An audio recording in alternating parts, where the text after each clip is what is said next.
कहानी की शुरुआत में हमें एक लड़के को दिखाया जाता है जिसका नाम एरन रैल्स्टन होता है। एरन को हाइकिंग और एडवेंचर का बहुत ज्यादा शौक होता है, इसलिए वह अक्सर नई नई जगहों पर घूमने और खतरनाक पहाड़ों की खोज करने निकल जाता है। वह अपना जरूरी सामान पैक करता है और यूटा के एक सुनसान इलाके ब्लू जॉन कैनियन की तरफ निकल पड़ता है। सबसे बड़ी गलती वह यह करता है कि वह किसी को भी नहीं बताता कि वह कहां जा रहा है।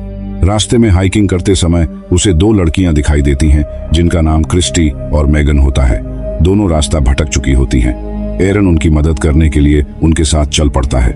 कुछ देर बाद एरन उन्हें एक खास रास्ते के बारे में बताता है और कहता है कि अगर वे उसके साथ आएं तो उन्हें बहुत मजा आएगा। तीनों एक बेहद संकरे पहाड़ी रास्ते से गुजरने लगते हैं। थोड़ा आगे पहुंचने पर एरन अचानक नीचे छलांग लगा देता है। दोनों लड़कियां घबरा जाती हैं क्योंकि उन्हें लगता है कि एरन गिरकर मर गया, लेकिन नीचे से एरन हंसते हुए आवाज लगाता है। वहां नीचे पानी भरा होता है। एरन दोनों को भी कूदने के लिए कहता है। पहले तो वे डरती हैं, लेकिन बाद में उसकी बात मानकर कूद जाती हैं। तीनों वहां काफी देर तक मस्ती करते हैं और पानी में एंजॉय करते हैं। शाम होने पर उनके रास्ते अलग हो जाते हैं।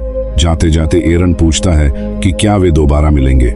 मेगन उसे बताती है कि अगले दिन रात को उनके घर पर एक पार्टी है और अगर वह चाहे तो वहां आ सकता है। एरन मुस्कुराता है और उनसे विदा लेकर आगे बढ़ जाता है। अब एरन अकेला रह जाता है और ब्लू जॉन कैनियन की ओर अंदर जाने लगता है। वह पूरी यात्रा का मजा ले रहा होता है। संकरे रास्ते, ऊंची चट्टानें और खामोश घाटियां उसे बहुत पसंद आती हैं, लेकिन उसे बिल्कुल भी अंदाजा नहीं होता कि कुछ ही मिनटों में उसकी जिंदगी हमेशा के लिए बदलने वाली है। चलते चलते वह एक बहुत ही संकरे दर्रे में पहुंचता है। वहां एक बड़ा पत्थर फंसा हुआ होता है। एरन उसी का सहारा लेकर आगे बढ़ने की कोशिश करता है। तभी अचानक वह पत्थर खिसक जाता है। एरन नीचे गिर जाता है और वही विशाल पत्थर उसके दाहिने हाथ पर आ गिरता है। अब उसका हाथ दो चट्टानों के बीच पूरी तरह फंस जाता है। पहले तो एरन को यकीन ही नहीं होता कि यह क्या हो गया। वह पूरी ताकत से हाथ निकालने की कोशिश करता है। कभी खींचता है, कभी मोड़ता है, कभी पत्थर को धक्का देता है, लेकिन पत्थर 1 इंच भी नहीं हिलता। काफी देर कोशिश करने के बाद एरन को समझ आ जाता है कि वह बहुत बड़ी मुसीबत में फंस चुका है। वह पूरी ताकत से चिल्लाता है, हेल्प, कोई है? लेकिन उसकी आवाज सुनने वाला वहां कोई नहीं होता। चारों तरफ सिर्फ वीरान पहाड़ और रेगिस्तान फैला हुआ होता है। अब एरन अपना बैग खोलता है और सारा सामान बाहर निकाल लेता है। उसके पास थोड़ा खाना, थोड़ा पानी, कुछ रस्सियां, एक कैमरा और एक छोटा मल्टीटूल नाइफ होता है। वह पत्थर को काटने की कोशिश करता है, लेकिन चट्टान बहुत मजबूत होती है। घंटों मेहनत करने के बाद भी उस पर कोई असर नहीं पड़ता। इसी दौरान उसका नाइफ हाथ से छूटकर नीचे गिर जाता है। अब वह और भी घबरा जाता है क्योंकि वही उसका सबसे जरूरी औजार था। लेकिन काफी कोशिशों के बाद वह एक लकड़ी की मदद से नाइफ को वापस अपनी तरफ खींच लेता है। रात हो जाती है, ठंड बढ़ने लगती है। एरन समझ नहीं पाता कि वह यहाँ से कैसे निकलेगा, लेकिन वह हार नहीं मानता। सुबह होती है। उसे फंसे हुए लगभग 24 घंटे से ज्यादा हो चुके होते हैं। अब वह कैमरा चालू करता है और अपनी वीडियो रिकॉर्डिंग बनाना शुरू करता है। वह कैमरे में अपना नाम बताता है और पूरी घटना रिकॉर्ड करता है। वह कहता है कि किसी को नहीं पता कि वह यहाँ आया है। वह अपने माता पिता के लिए संदेश रिकॉर्ड करता है। उसी समय उसे किसी आवाज का भ्रम होता है।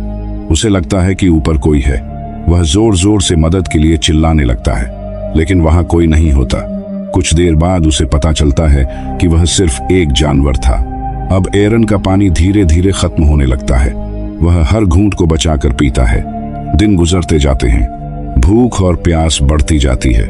रात में वह ठंड से कांपता रहता है। दिन में तपती गर्मी उसे परेशान करती है। तीसरे दिन वह रस्सियों की मदद से एक पुली सिस्टम बनाता है।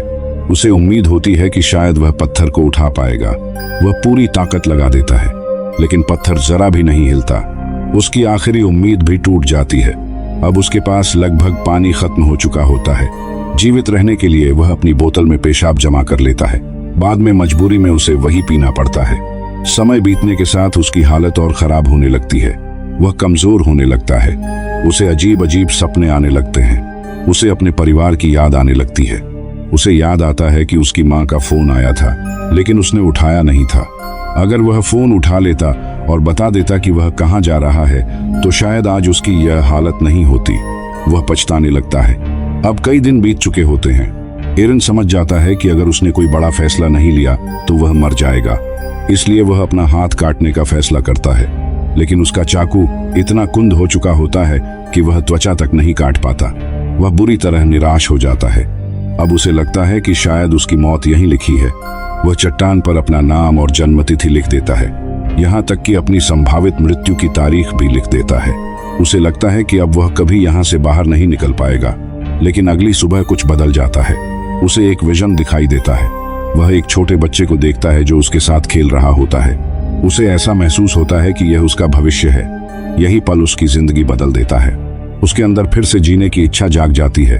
अब वह एक नई योजना बनाता है। वह अपने फंसे हुए हाथ को पूरी ताकत से मोड़ता है। अचानक उसकी हाथ की हड्डियां टूट जाती हैं। भयानक दर्द होता है, लेकिन अब पहली बार उसे लगता है कि वह आजाद हो सकता है। इसके बाद वह अपने नाइफ से धीरे धीरे हाथ की बची हुई नसों और ऊतकों को काटना शुरू करता है। दर्द इतना ज्यादा होता है कि उसे सहना लगभग असंभव होता है, लेकिन जीने की चाह उससे भी ज्यादा मजबूत होती है। आखिरकार एरन अपना हाथ काटकर खुद को आजाद कर लेता है।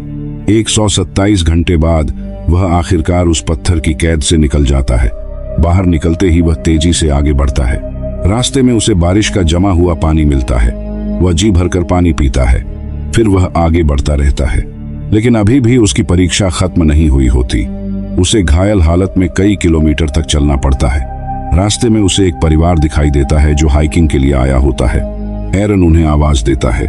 वे लोग उसे देखकर हैरान रह जाते हैं, तुरंत उसकी मदद करते हैं और रेस्क्यू टीम को बुलाते हैं। कुछ देर बाद एक हेलीकॉप्टर वहां पहुंच जाता है। एरन को अस्पताल ले जाया जाता है। डॉक्टर उसकी जान बचा लेते हैं। कई महीनों के इलाज और रिकवरी के बाद एरन फिर से सामान्य जिंदगी जीने लगता है। कुछ साल बाद उसकी मुलाकात जेसिका नाम की लड़की से होती है। दोनों शादी कर लेते हैं। फिर उनके घर एक बेटे का जन्म होता है। हैरानी की बात यह होती है कि वह बच्चा बिल्कुल वैसा ही होता है जैसा एरन ने अपने विजन में देखा था। इतना बड़ा हादसा झेलने के बावजूद भी एरन ने एडवेंचर करना कभी नहीं छोड़ा। उसने अपने डर को खुद पर हावी नहीं होने दिया। आज उसकी कहानी दुनिया भर के लोगों को यह सिखाती है कि चाहे हालात कितने भी बुरे क्यों न हो, अगर इंसान हार न माने तो वह मौत के मुंह से भी वापस लौट सकता है। यही थी 127 आवर्स 2010 की सच्ची और प्रेरणादायक कहानी।